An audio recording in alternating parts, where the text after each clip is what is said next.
record. Welcome to Out of the Stacks. We're just two friends who love books and love talking about them even more. Each month, we'll have a theme that we talk about with books and pop culture. Then we'll rant about the world, and of course, we'll get sidetracked and go on tangents about anything. But we promise you a good time and laughter. Welcome to Out of the Stacks. This is Amanda. And Carla. And we are in March, and this month is trying to stump one another of books maybe the other one didn't know, has not heard about or read. Yes. We'll see. I mean, this was my idea, so if it's bad, it's my fault. I don't think it's a bad idea. It's just I was reading, going through my list on Goodreads. Thank God for Goodreads. Yeah. I wish there was a Goodreads for TV and movies, because I was going through like that portion and I was like, oh, I don't remember like old things that I've watched that maybe Carla hasn't heard of. So it was really tricky. But I was going through my Goodreads list and I was like, oh, I don't know. I don't know if Carla's heard this or not, because we both, you work in the library, I worked in the library, and so we've seen a lot of books on shelves, and so I was like, oh, I don't know. Maybe she's heard of this. Maybe she's not, and so it's just, I was like, So it was more of, it's kind of a 2-part game, like trick the other person, and, but I had to be clever, as in like, how tricky, how sneaky. And so I know. It was a fun one to come up with. I hope it's interesting for our, dozen listeners. Yeah. So, my first one is called The Lotus Eaters by Titania. I guess I'm Titania Soli, S-O-L-I, Titania Soli. It's a Vietnam War book. It's a unique and sweeping debut novel by her of an American female combat photographer in Vietnam War. The author captures the wrenching chaos of war, and the main character finds herself torn between the love of two men. It takes place in 1975 Saigon, right as the Vietnamese army is about to invade the city. And the main character is Helen, which is the American photographer, and she has fallen in love with the Vietnamese Lynn.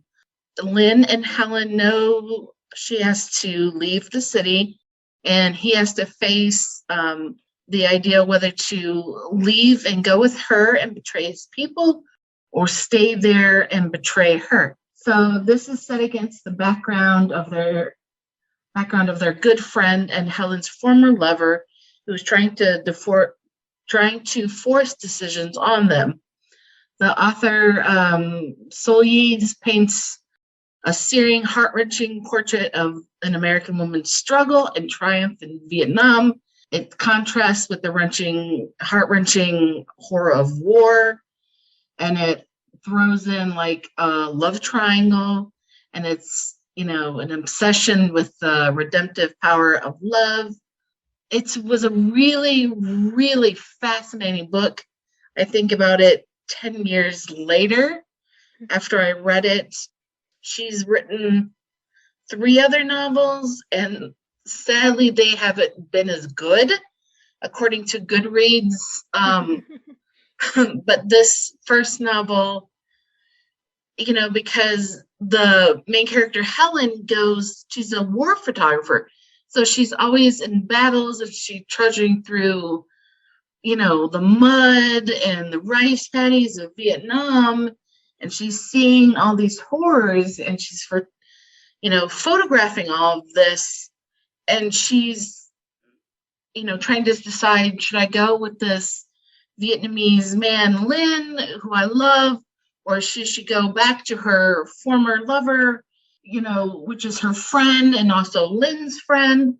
And so it's just a really great novel. And I love Vietnam era fiction. I tend to love wartime fiction, which is strange for me, but Oh, whatever. No, yeah, well, whatever.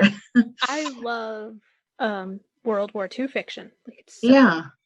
I just think there's something about wartime fiction that brings out good narrative and brings or puts people into situations that they don't normally get put into. And then so that creates different and good stories, not necessarily in the sense of like good versus evil, but just good stories to read.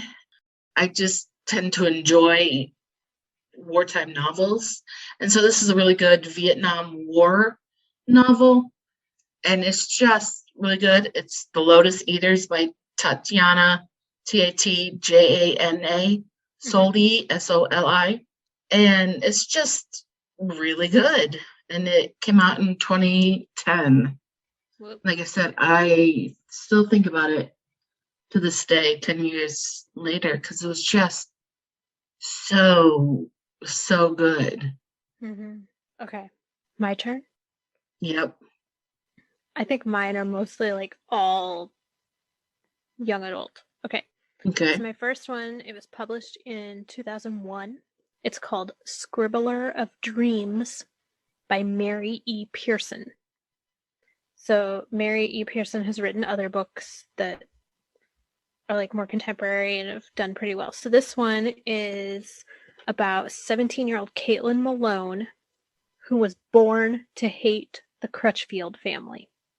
It's basically a Romeo and Juliet story. It's like, something happened once upon a time between the Malones and the Crutchfields. Like, they hate each other. And I don't remember exactly because I haven't read it in a long time, but something happens that, like, she has to start her senior year at a new high school. And she falls in love with the young man who's in the Crutchfield family and lies to him to, like, protect her identity so that he doesn't know that she's a Malone. And I think this is one of the first like YA books that I read that I was like, oh my gosh, it's the greatest thing ever. And the cover is really awful. It looks like a self-published cover. Like, it's not. If you look on Goodreads, it's like there's a different cover than the one that I have. I have a paperback that I bought for $5 apparently, because that's what it says on the back. But it's really good. Like really angsty teen romancy. I mean, like, you and I grew up with the Leonardo DiCaprio, Claire Danes, Romeo and Juliet. Like, yes. Here you go. This is another good one. So have you ever heard of that one? No, I've not. All right. We're doing well so far. Yes, we are. All right. What's your next one? Okay. Mine is a book series, but it's The Chronicles of Vladimir Todd by Heather Brewer. It's a YA. Oh, darn. Well, I wondered. It's a YA series. It starts off as Vlad in 8th grade and it follows him through high school. Junior high really sucks for 13-year-old Vladimir Todd. Bullies harass him, and the principal is dogging him. And the girl he likes prefers his best friend. And Vlad also has a secret. His mother was a human, but his father was a vampire. So Vlad is this half vampire, half human. And so he doesn't know to the extent of how vampire-ish, is that a word? How much of a vampire or how much of the vampire traits he has. Vlad lives with his aunt who works in a hospital, and she can sneak home like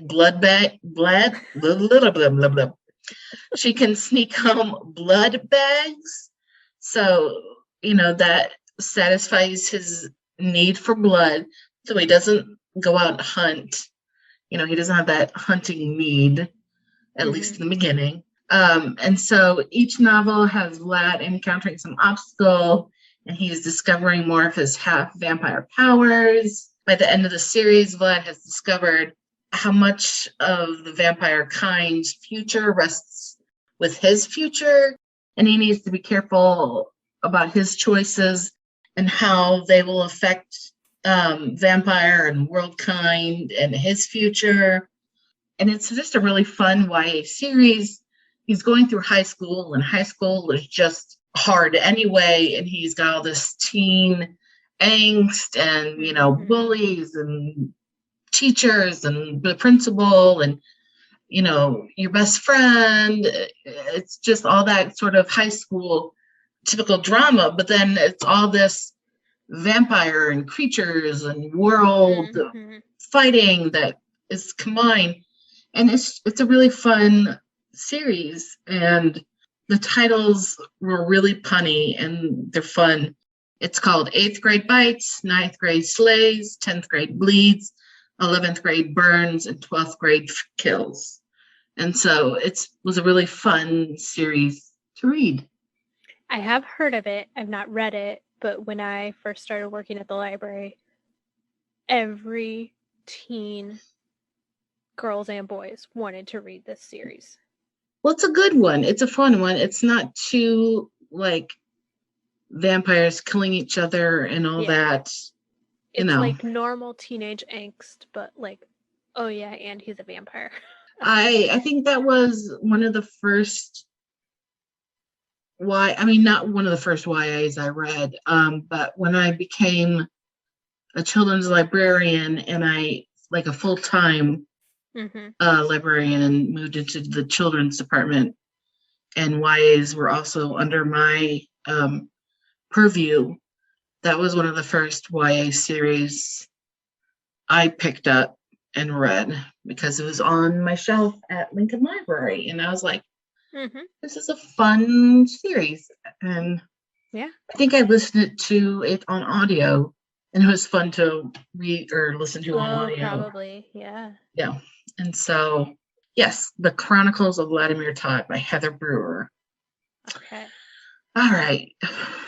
My next one is a Christmas book. And I don't know if my family was just weird or if other people did this, but like we would have Christmas books that we would pull out at Christmas time. Like when we get out our Christmas decorations, we get out our Christmas books. And this is with the Christmas books, which haven't actually, my parents moved a few years ago, and I don't really know where the Christmas books are right now because I haven't seen them in a few years. But anyway, it's called The Story of Holly and Ivy. It's by Rumer Godden and Barbara Cooney. It was originally published in 1958. Our copy, I'm sure, is from sometime in the 90s. It's only 32 pages. It's technically probably a picture book, but it has a lot of text.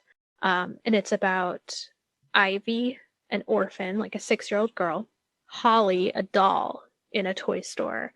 And Holly is like all the toys talk. So you see the story from the perspective of Ivy, the little girl, Holly, the doll, and like the toys are mean to Holly, the doll. All Ivy wants for Christmas is a home, and all Holly wants is a child to take her home. And then there are the Joneses, Mr. and Mrs. Jones, and Mr. Jones is a police officer, and the Joneses don't have any children, and all they want is a child to share Christmas with. And so like you can basically connect the dot that like Ivy, Holly, and the Joneses belong together. But it's really pretty. The pictures are beautiful, and it's really, the song Holly and the Ivy, I mean, this has nothing to do with that. I'm sure the song is much, much, much older, but it's just such a beautiful picture book, and I love it, and I love reading it every year, even though I can't find it. Don't know where it is. But I just love it. I love the story. It's like magical, and I think part of it is the talking toys. Like there's some magic in that, I think. I don't think I've ever read it. I may have come across it like in the children's Christmas collection, but it doesn't stand out to me. So okay, I think you're up 2-1. Okay, yes. Are there prizes? Um, sure. Okay. You'll get it when we finally are face to face again. Okay. Okay, my next one is The Romanov Prophecy by Steve Barry. Ooh. The story starts off on the eve of the Romanov family's execution by the Bolsheviks. 10 months have passed since they were overthrown, and their possessions and properties have been scattered to unknown peoples and places. Fast forward to the present day, and Russia has been overthrown. Russia has overthrown the idea of communism and has tried a handful of weak governments, but they are wanting to try the monarchy again. Atlanta lawyer Miles Lord, who is also fluent in Russian and is knowledgeable in Russian history, is in Moscow to be witness to this momentous occasion. The new monarch is to be chosen from the descendants of Tsar Nicholas II, and Miles is there to do a background check on the candidate who's heavily favored by Western businessmen. All goes topsy-turvy when Miles is almost killed, and he is suddenly pointed in the direction of Rasputin's writings and the theories that maybe somebody from the Tsar's family survived the massacre. And so this is a fast-paced novel, and if you love Russian or Romanov history, this is a novel like, what if somebody survived? And so, like, the stories of Anastasia or Alexei surviving have always been around for now a thousand, 100 years. And what if somebody survived and they had children? And so this book builds on that idea of maybe somebody did survive. And so Steve Barry is really good at writing these maybe possible theories and conspiracy, like taking them and spinning novels out of them. Another book, if you like this one, I also recommend Steve Barry's The Amber Room, which is about the Russian Amber Room that was disassembled and looted by German troops when they invaded in when they invaded the Soviet Union during World War II. That's another good one. There's also another Steve Barry's, it's called I don't remember, but it's something about Mary Magdalene and if Jesus had a child, and it's very religious, but it's also a conspiracy as if Jesus had a child and would overthrow all of religion's basis. And that is really good to the point where you go, this is factual. This is so like, it's kind of like in the same vein as like the Da Vinci Code, where you go, well, yeah, this makes total sense. Why is this not true? And they go, well, duh, it's fictional. It's not, of course it's not true. Yeah. And so, Steve Barry, The Romanov Prophecy. It's just really good if you like the Russian. Amber Room has been in the news lately. Oh, not the book, but not the book.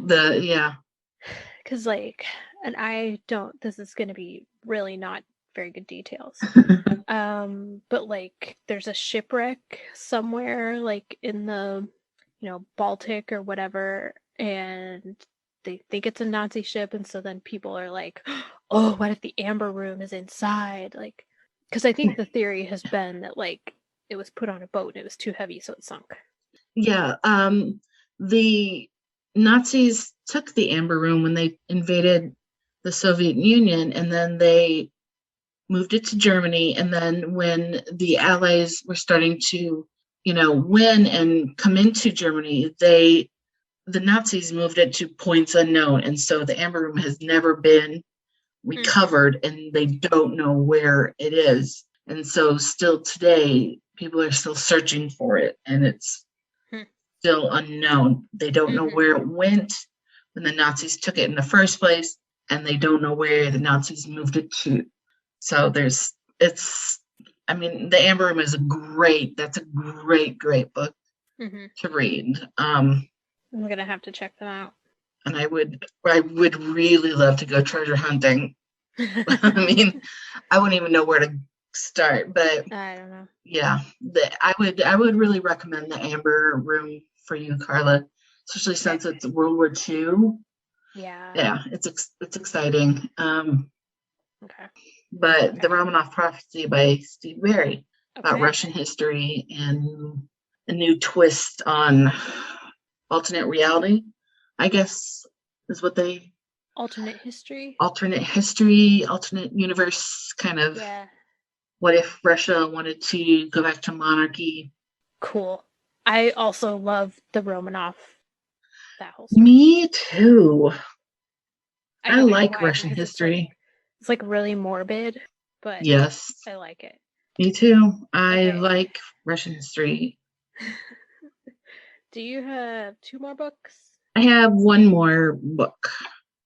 Okay, so I have 2 more. Okay. Okay. Well, that makes sense because you're one right? behind That me. works. So. Okay. Yep. So my next one, I'm gonna go with. So first, I saw it as a movie, and then I picked up the book. It was a Hallmark Hall of Fame movie called The Magic of Ordinary Days. It's by Anne Howard Creel, Creel, and it's about a young woman who she's the daughter of a minister. She lives in Denver, and she gets herself knocked up. Okay. And the guy, like, he's gone by the time she realizes it. And so her father arranges a marriage to a man who lives on a farm, like in the middle of nowhere, Colorado. And he doesn't have to go to war because his farm is an essential part of the war effort. So she marries this man, and it's all about her, like, she comes from a big city and now she's out on this farm and she's married to this guy, and like he is the perfect man, so nice and respectful to her. I mean, the fact that he married her in the first place was just like speaks to his character. She's really lonely, and so she strikes up a friendship with 2 Japanese American sisters who are living in a nearby internment camp. And so it's like her coming to terms with her reality, and like, she kind of hates herself for being pregnant, for putting herself in this situation. Like, she wanted to be an architect, she wanted to go to college and become educated, and she feels like her life is ruined because she got pregnant. And so it's just like the movie was so well done. The book is a really good read. It's just like a one of those books that just like, it's kind of a quiet story, but it's just so beautifully written that you just feel good after reading it. And the movie is really good too. It stars Carrie Russell. Okay. Yeah, I have a copy if you'd like to borrow Okay. it. Yeah, it's an interesting, again, it's a World War II book, which I didn't do intentionally, but it's a different part of World War II history in that we have to talk about internment camps. Mm-hmm. That like she has trouble understanding why these people are in these camps, and like she's friends with them. She likes them. They're really good friends. And so it's all these different, and I've said before, like there's so many different stories to tell when you talk about World War II or any war, really. Okay. I What's put it your on next my one? list. Okay. This is another book series. It's called The Irish Century Novels by Morgan Llewellyn. Mm. It's one of my hands down all-time forever favorite series. I don't often reread books, Mm-hmm. and I even less often reread series. And I've reread this series several times. Wow. Yes. This is about the Irish Rebellion years in the 20th century and the rebellions to get and maintain full independence from England. I think about these books all the time. It sings in my Irish blood, and it gets my Irish blood racing, and I get mad even thinking about it. Anyways, it's a series of 5 books. It's 1961, 1921, 1949, 1972, and 1999. Each novel starts in those years where something significant happens in the War of Independence, and the novel follows the Halloran family and their roles in these fights. First novel starts with Ned Halloran, who almost dies on the Titanic. His parents and he go over to America to visit his sister on the Titanic, and his parents die, but he survives. So that kind of molds his outlook on life, the fact that he survived when pretty much all of third class Irish died. And so he kind of has this fatalistic, yet I'm invincible sort of outlook on life. So he goes and visits his sister, but he returns home to Ireland, and his journey into lifelong patriotic rebellion starts. The last novel, 1999, ends with his grandson, Barry Halloran, who is a fighter in the Irish Wars for Independence, but he has now become a photographer he becomes a photographer. What's a photographer? He has become a photographer and photographs the horrors of the outcomes of these bombings and the fights for independence as England and Ireland come to a ceasefire and a peace for agreement for Ireland, Northern Ireland, England. These books chronicle the hardships for both the Irish and the British born in Ireland. They're told from the Irish Halloran perspective and also from a close friend of theirs who was a British reporter in Ireland. These are all fictional stories, but they're so well told that you feel like they're firsthand knowledgeable stories because they're filled with historical characters. Like I said, they sound like they're firsthand told stories that they feel so realistic. And you can't help but think about how their lives were during these times, nearly 100 years, and their fight for independence, and just to be considered, humans and to have these basic human rights, and that they so passionately believed as men and women that they were okay with dying for their cause for this. Mm-hmm. Carla, I would also highly recommend you read these okay. Since you're Irish, by Morgan Llewellyn. There's 5 of them. They're all on Kindle. I would loan you to them if you figure out how to loan through Kindle. I know there's a way, but you can only loan something once through Kindle, and that is not cool. Yeah, this series is just if you have any amount of Irish blood and you're interested in Irish history and Irish independence from England, these are just yeah. I mean, I feel like I want to go fight for Irish independence, and that was 20 years ago when it. We are recording this here 4 days after St. Patrick's Day. Mm-hmm. My ancestry DNA says I'm only 10% Irish, but that's like what? Well, that's not like truly like if you say okay, you're, because I know that my great grandmother was 100% Irish, so like it's like the part of her DNA, the part of the Irish DNA that I got, I only 10% of my DNA was Irish. Okay. Like 52% is Scottish, and some of my ancestors were Scotch-Irish. Mm-hmm. So, like, I'm okay with it. I'm gonna claim it. Yeah. It's fine. Yeah. And DNA versus culture. Yeah, like your heritage. Heritage, yeah. Mm-hmm. But I would highly recommend these to you as well, Carla. Okay.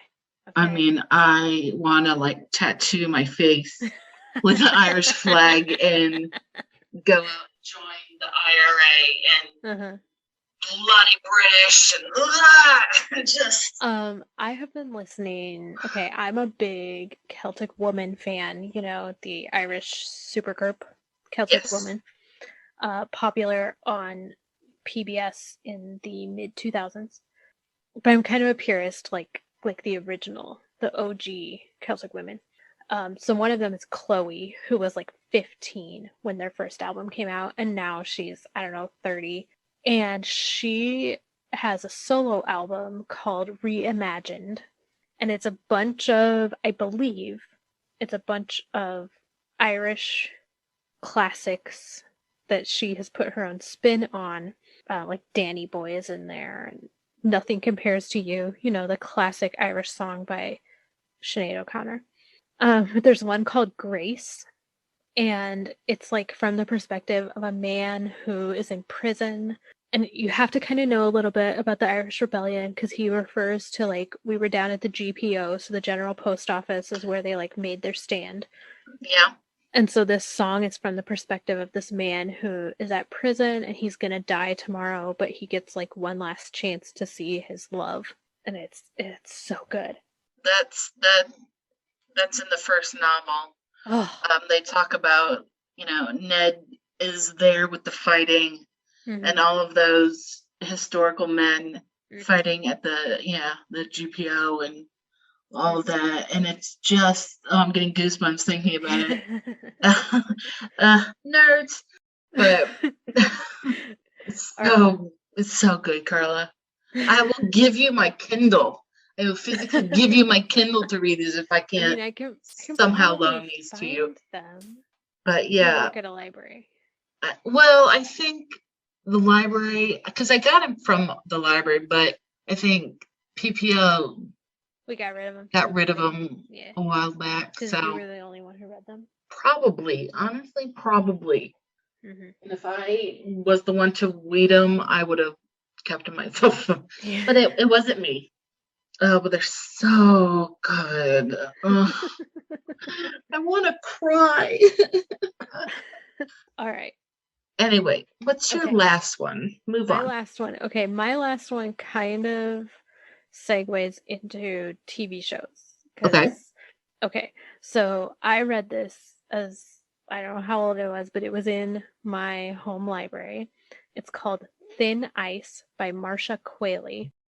And it is about a teenage girl, who was raised by her brother. And her brother was in a snowmobiling accident, like went through the ice and died, except they never found his body. And she is convinced that her brother is still alive and that he just faked his own death because he was tired of being her parent, essentially. Oh.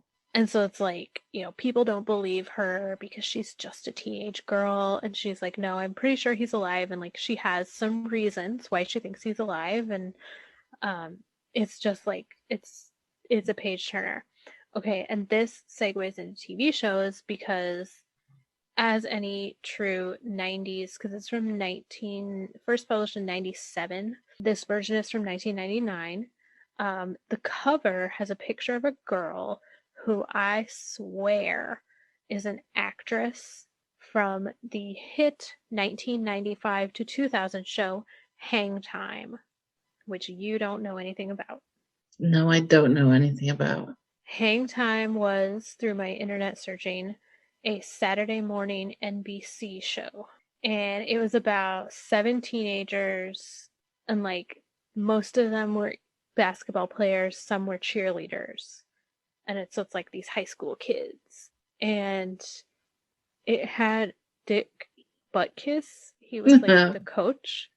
And then apparently Anthony Anderson, who's in Blackish, was in it. Yeah. But I don't really remember him. I don't know. So it's this girl with curly red hair, and I swear it is her on the cover of this book. Yeah. But the book is really good, so you should read the book. Okay. It's also short. It's just like, it's like a thriller, but like a teenage thriller. And since it was written in 1997, it's probably a little cheesy. I haven't read it in a while, so I don't know how well it holds up. They never hold up well. They don't. They're always so good in our memory. Yeah. And you read it, and I was like, ooh. I don't know what I was thinking, but. Yeah. Oh, it's good. Yeah, so there's my first TV show. I have one more TV show. Do you have TV shows? I have 2 movies and 2 TV shows. Okay, hit me with a TV show. Okay. TV show. It's from 2015 to the present. It's called The Expanse. You know, it's the 5th Not season sure. already. It started off on Sci-Fi, but Amazon picked it up after Sci-Fi canceled it after 3 seasons. It's futuristic. In the 24th century, a desperate band of anti-heroes unravel a vast conspiracy that threatens the solar system's fragile state of Cold War. The solar system has been fully colonized, and Earth and Mars are the 2 main powers of the system.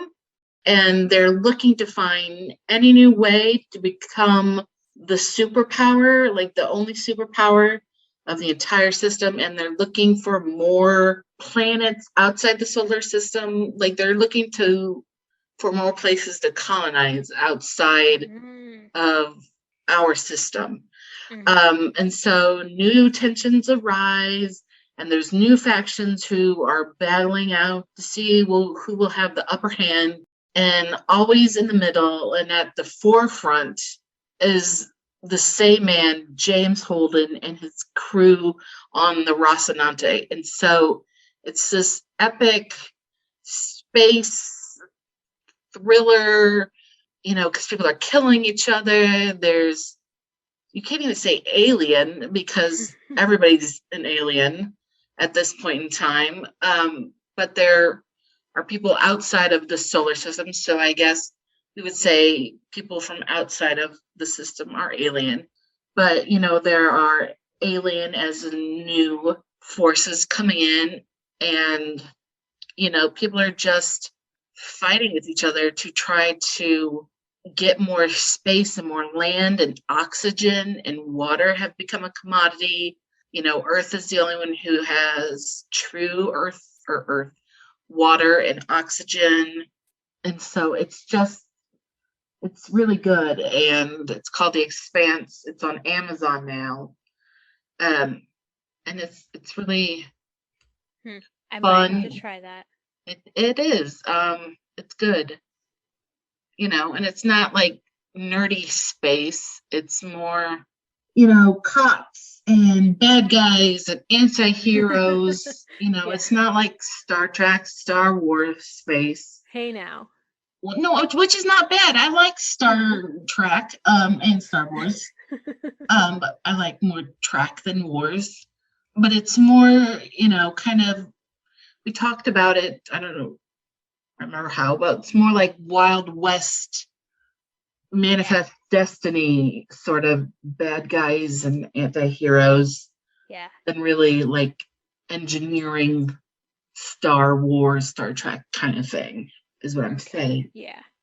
So it's like normal life, but they're in space. Correct. Okay. Yes. And that is my first television show. Okay. My second one is a Netflix show called Raising Dion. I don't know that one. Oh, it's so good. Okay, so it's sci-fi. It's this young, widowed, single mother. She has, I think he's 7 at the beginning of the show, 7-year-old son named Dion, who discovers that he has superpowers. Like, it starts with him just, like, being able to levitate stuff, and she's like, what the heck is happening here? And so it's like she's a single mother who loses her job, and like she's just trying to like keep her son alive because he's a 7-year-old boy, and like, they get in trouble. And so like, why does he have powers? And I can't really give anything away, but I will tell you the cast. So like the Dion and his mom, like I don't think they are well known. Jason Ritter has a supporting role in it, and Dion's dearly departed father is played by Michael B. Jordan, one of the most gorgeous men on earth. Agree. And then I have to give a shout out to this little girl. Her name is Sammy Haney. She plays a character named Esperanza. She's super nerdy. She has a disability. She uses a wheelchair, and like she's a very small, petite little thing, but super smart. And she has just decided that she's going to be Dion's best friend. And Dion is like, oh my gosh, like, you're nerdy. Like, people are going to make fun of me if I'm your friend. And like, it's just a really cute relationship between the two of them. It's a really fascinating story. It does get a little scary, but it's really well done. There's only one season on Netflix so far, but the second season is supposed to be out sometime this year. So it might only be, I think it's only 9 episodes right now. So it's like mystery, sci-fi, funny. I highly recommend it. It's a good binging one, but also one that you like might not want to just totally binge. You might want to like take a break, because it can get a little scary. Okay. Yeah, like I mean it's sci-fi and like there's a bad guy, you know. Okay. Yeah. Rising yeah. Dion. Yeah. Oh, it's really good. Dion, Dion. Okay. No, I have not heard of that one. This little boy is so good. He's like such a good actor. It's good stuff. All right. Okay. What's your next one? Do you want a TV show or a movie? I don't care. I have 2 movies. Okay. I'll do my TV show then. This is, I would say a reality show-ish. I wouldn't call it a reality show, but maybe. Okay, it's on True TV. It's called Impractical Jokers. I've heard of it. I've not watched it. Okay, well, it's it's 4 guys who are real life best friends in New York City. They love to challenge each other to do the most outrageous dares and stunts that are caught on hidden camera. It's just funny, and they never embarrass people. They just go up to people, and they usually have like a microphone earpiece, and the guys are behind set telling them what to do or say. And so they have to say these really embarrassing things or do these really embarrassing stunts or say things in front of these people. They don't embarrass the average person. It's just themselves. And so it's just quick for laughs. They're silly. It's not harmful in any way. It's usually a challenge. And if the guy who's doing the whatever, the challenge chickens out, then they, lose that challenge. And whichever guy has the most losses during the episode has to do like a bigger, more embarrassing challenge at the end. Ouch. And it's just, and it's just a really funny and goofy and silly. And the guys, have trouble not laughing while they're doing these things. Mm-hmm. One thing they do is oftentimes they go into like grocery stores and they have to shoot like marshmallows or like oranges into somebody's grocery cart without the person seeing them doing it, or they have gone into stores and like clipped balloons on coats without the person knowing it, and if they get caught they lose, or they have a setup where they pretend to be a receptionist in an office, and then the guys behind the set tell them to say these really silly things to whoever is coming into the office. It's like what Ellen does with celebrities sometimes. Yes, but 10 times funnier. And so it's just a really funny show on True TV. It's a half an hour. And it's just these, like I said, these 4 guys. And they've been doing this since 2011 for 10 years. And I don't know how they still have found people in New York City that don't recognize them. And I don't know how they've done this current season in the time of COVID, because they are in crowds or they are around people and they're wearing masks, so I don't know how they were able to do it, but they're just really funny. And so if you need a real easy laugh. Okay. Yes. All right. Okay. All right. You want a movie now? Yeah, do a movie. Okay. I just grabbed two at random that I didn't think you had seen. I have them on DVD. The first one is called Sweet Land. It stars Elizabeth Reeser, who might be, unfortunately, best known as the matriarch of the Cullen family in the Twilight movies. What's her name? What's the mom's name? Rosalie? Renee? Esme? No, that was the daughter. Yeah. The daughter was Renesmee, so I don't know. Whatever. Yeah. Anyway, it also has Alan Cumming. Okay, so Scottish. I love him. Yeah. Alex Kingston, who was Dr. Elizabeth Corday on ER, one of my favorite shows of all time. Have you heard of that one? Yes. Okay. So Elizabeth Reeser plays a German mail order bride who comes to Minnesota to marry a young Norwegian immigrant farmer. It's like the 20s or 30s, so it's post World War I. Like, Germans are bad. The local minister, like, forbids the marriage. Like, she gets there, she gets to Minnesota, they go to the church to get married, and the minister's like, oh, she's German? No, you can't marry her. And then, like, what's he supposed to do? So he takes her home, and she just lives with him, and, like, he is Norwegian, has a thick Norwegian accent. She is German and can hardly speak any other language at all. So, like, obviously they fall in love slowly over time, but it's also like, how is the community going to react to her? Because it's immigrant community, but she's a German immigrant. And so it's like, it's different. It's different for her. It's a really sweet movie. It was an indie movie, so like it won a bunch of, like, it got Best Feature Film at the Independent Spirit Awards in 2007. So it's been awarded, but only by like small, like, independent awards. But it's really good. I've watched it several times. Like, if I can watch a movie like more than twice, like, that's a good movie. Okay. What part does Alan Cumming play? Does he play No, he's the best friend of the husband. Okay. I thought he was going to be the husband or the preacher, and I was like, no, he's like, so his character is married to Alex Kingston's character, and they have like 50 million children and no money. Okay. Like, that's another thing too, is that, like, they've come here. They are also immigrants. Well, she's American, I think.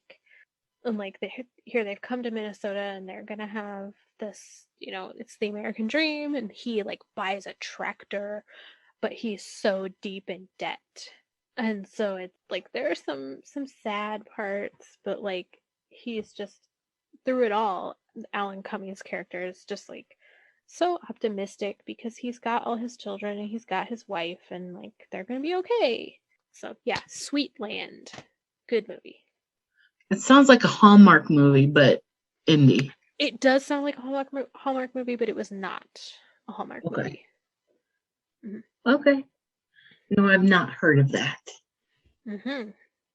Okay. My first movie is called Von Ryan's Express. It's a 1965 movie. I don't know that one. It stars Frank Sinatra and a whole load of other international actors. Mostly British actors, a few Italian actors. An American POW leads a group of mainly British prisoners to escape from the Germans in a POW camp in Italy during World War II. Ooh, sounds good. It is good. Frank Sinatra's character is Ryan, but they call him Von Ryan because he is kind of nice, or not, I wouldn't say buddy, but like, he is nice or works with the Germans, so he doesn't get punished as often. The British have been trying to tunnel out of the camp for a very long time, but time after time they fail. Ryan is an American pilot who crashes, gets taken to the POW camp, and then when it's clear that the Americans are about to overrun the camp in Italy, the Germans clear out the prisoners and take them on a march. there's several times they try to attempt an escape and they keep dying. And then so they all band together finally, and they hatch a daring plot to escape, take over the train, which is where the express comes from. They get on a train and they try to take over the German guards and take the train to Switzerland and reach the neutral Switzerland and escape from the Germans. So Von Ryan's Express, and it's a really good movie, and I really enjoy. That's Frank Sinatra. I just placed a hold on it. Oh, there you go. It is not available in very many libraries. Okay. Well, I have a copy, so I could. I mean, you'll probably get it quicker than if you borrow mine, but yeah. Okay. All right. I have one more movie. I could think of a million movies. Because you bringing up like an older movie makes me think of all the Audrey Hepburn. Like I love Audrey Hepburn. Mm-hmm. And I think I've seen every movie that she's in. And so I could name a million Audrey Hepburn movies, but I won't. Another one I picked up, it's kind of obscure, but it's pretty good. It's called Under the Same Moon, or La Misma Luna. It's in Spanish. No fair. It is about a little boy, Carlitos. I think he lives in Mexico, and his mother has gone to America to like establish a life there, and then she's gonna send for him. And he just like decides he can't wait, and so he sets off on his own to walk to America to find his mother. It's really good. It's a cute little boy, and like he meets up with a man who like kind of watches over him, and yeah, he's just like, oh, I'm gonna go find my mom, and so he just starts walking. I have not heard of that one. I don't think. That's pretty good. No. I think I might have weeded it recently from of course library. Cheater. Yeah, but I have a copy, so okay. No, I have not heard of that one. Mm-hmm. One of my favorite Audrey Hepburn movies. Oh, okay. This is not on my list, but one of my favorite ones is How to Make a Million, Steal a Million. I love that movie so much with Peter, Peter O'Toole. Okay. Where they in the museum. Mm-hmm. I love that movie so much. Mm-hmm. I do. My French teacher showed us that movie in high school. And I love that movie. It's so cute and sweet. And I'm like, oh, I want to steal a million with Audrey and Peter, and just, it's clever. And it reminds me of a semi sort of early Ocean's 11, the original with Frank Sinatra and all that, with our generation of the Ocean's 11 has all the electronics and tools and stuff, but the early Ocean's 11, they have to do it all by hand, and they have to be clever about it because there's no tricks and hacking things and all this stuff that we have now. But that's what How to Steal $1 Million, that we're trying. It's a long title, but it's a cute movie. They steal the Venus de Milo out of the French museum, and the French guards are tired of the alarm going off. It's a cute movie. Anyway, that's what made me, when you said you loved Audrey Hepburn, I was like, well, that's one of my favorite movies. So I have to throw out another movie here. Okay. Audrey Hepburn, I believe it's her best film, even though she didn't win anything for it. The Nun's Story. Have you seen that one? If I have, it's been a while. So it was a very personal film for her because she was a teenager during World War II and like survived on eating tulip bulbs.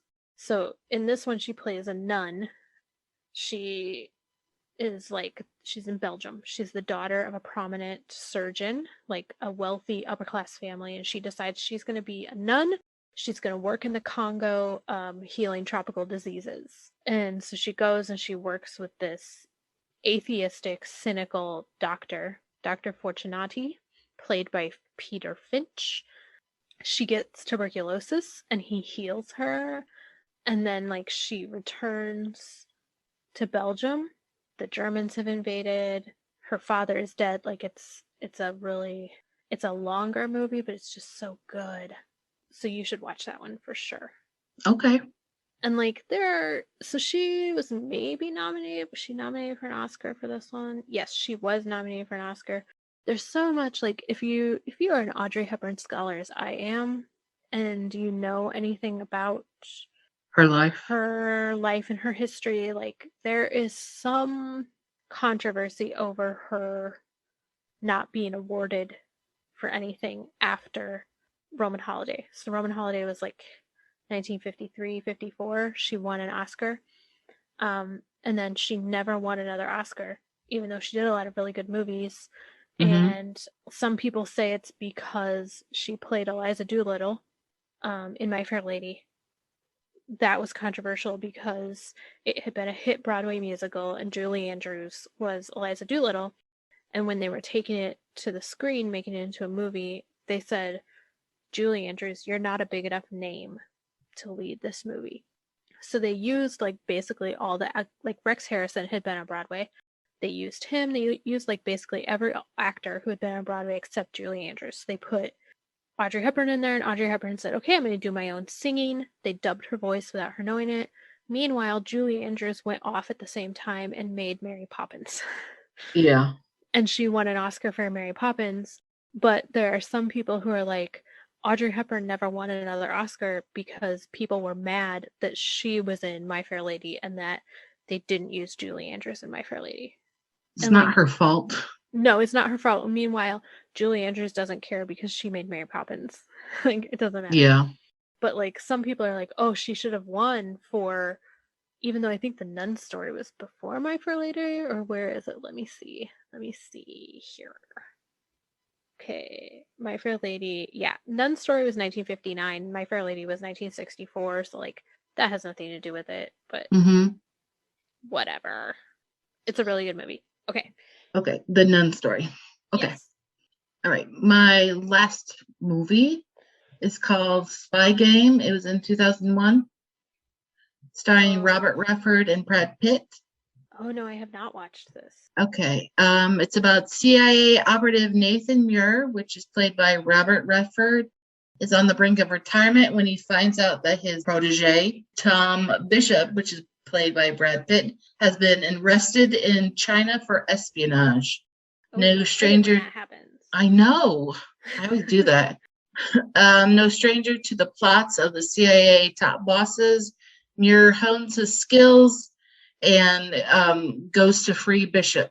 As he embarks on his mission to free him, Muir recalls how he recruited and trained the young man, and at the time, who was at the time, it was a young sergeant in Vietnam, and he just is going through all the memories of training him and all the times that Bishop was maybe just a little bit too reckless, and maybe he was or is what's the word, a traitor or a spy, I guess. Not a traitor, I guess. Traitor, a spy. And so it's a really good movie. It was one of my favorites for the longest time. Spy Game. It's just Brad Pitt and Robert Redford, easy on the eyes. It's a kind of, is he a spy? Is he not? Robert Redford's character kind of has to go through, he's thinking of all the times, he knew Tom Bishop, and, he's trying to go through, like, is he honestly accidentally arrested and they're just trying to cause an incident, or is he truly a spy? Is he arrested because this woman is framing him, or and so it's just a good movie called Spy Game, 2001. So it's 20 years old. Gosh, I'm old. But so yeah, it's a good one. Okay. It's just action packed, lots of war battles, not battle scenes really, but like war scenes, Vietnam. Things blow up. Yeah, they're in Beirut, they're in Iran, they're in all sorts of CIA type of setups, I guess. So, I mean, it's really good. They're in Russia a couple times, West Berlin, East Berlin, bringing people across the border. And it's really good. And I have that one too. So I went to my shelf too, and I was like, what are some it's movies available that on maybe? HBO. Yeah.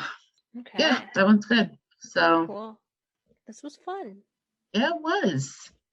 This might be another thing that we do From time later on again. Yeah. Okay. Any rants or anything you want to talk about? Anything in the literary world? No. I can't think of anything in the literary world. Say I was pretty quiet. Yeah, you and I think have both received our first dose of the vaccine. Yes, I get my second one in 2 weeks. Yeah, I get mine 2 weeks from like a week and a half. 2 weeks from Tuesday. Or a week from Tuesday. A week from Tuesday. Oh. Yeah, I'm excited. It turned into like I couldn't wait for someone to call me. Like, I think the intention in how the process was going to work was greater than the execution of the process. Yes. And also, at no point during the entire pandemic have libraries been listed specifically in anything, like any sort of guideline for how different businesses need to, like, what guidelines did specific businesses need to follow. Never did they specifically name libraries. So you have to decide, like, okay, so what are we most like here? And that's up to the interpretation of whoever. Like, I think it also, like, and we know that we didn't have a national plan, and I think that shows. But also, even if you have a statewide plan, stuff gets to the county and then it just becomes the discretion of the county. And so it gets really like garbled. And so I just decided that I was going to have to start advocating for myself. And a coworker had a connection at the health department. And so I just sent an email and I got an appointment. And so I took it. Good. So yeah, I'm really happy about that. So I will be, of my parents and my sisters and my aunt, they are all fully vaccinated. So I will be the last one in my family to be fully vaccinated. So we're looking forward to Easter dinner, maybe all at the same table. Good. Yeah. That's good. Yeah. Yeah, our county, our state opened up the 16 plus with comorbidities like mid-February, and our county said, no, we don't have enough. No. And so, like, every other day, I was looking on the website. I was listening to the news every night, because the news was saying, the county's not ready yet. The county's not ready yet. But I was looking like every other, day or every third day, like on Walgreens, I was on their like waiting list, and I would check, because you would put in your zip code, and, so maybe like 2 or 3 weeks had passed, and it was like the beginning of March.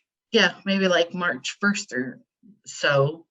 And my mom was hearing that the county was opening up soon. And I said, I'm checking the websites and I don't see anything that they're opening up yet. They still don't have anything. And I said, but I'll check, the website, the Illinois, Department of Health and the County Department of Health. And I will also check Walgreens, Kroger, all that kind of the pharmacies. And so I checked Walgreens, and all of a sudden they said, yeah, we have all these openings. And I'm like, yeah. And so like I sped through and I didn't even like check, like write down like my specific times that I was going. I knew the dates. And then so I like confirmed, and I was like, I don't, how do I go back to like see what times I got it? Because I knew what dates. And I was like, and they were saying, we'll send an email for confirmation. And I was like, I'm not getting an email. I'm not getting an email. Did I do this right? Did I do? But then I, finally figured out how to go back and see the confirmation. And so I emailed another friend who was really wanting to get the vaccine right away. And so she did it right away. And I was messaging all these other people. And I was like, Walgreens is opening up, And I thought I was going to get it through like our local hospital. And I didn't hear from them till like a week later, and I haven't heard from the second hospital that I really thought I'd get it through. And I was like, well, I'm getting through Walgreens. And so. Yeah. And I ended up getting mine through the health department. Like, yeah. But it just, yeah. And I had been, like you, obsessively checking like Walgreens and every, like the grocery store, Kroger had them. Mm-hmm. But there was never any open appointment. Like, even if I qualified, there was never an open appointment. Yeah. It's just really frustrating. And I think that's, like, there are going to be a lot of long-term effects of this pandemic that are not visible. I think, like loneliness among seniors is one of them. But I also think that the seniors are going to suffer because they don't use computers and they're going to lose the race to make an appointment. Yes. A friend of mine is the director of the library in the town that I grew up in, small town library. And so he has been helping like tons of older people make appointments. Yeah. Yeah. And I think Peoria County is now having a phone number where you call and you can make an appointment. It took them like forever to just like have an online portal. Yeah. And I don't really understand that. Yeah.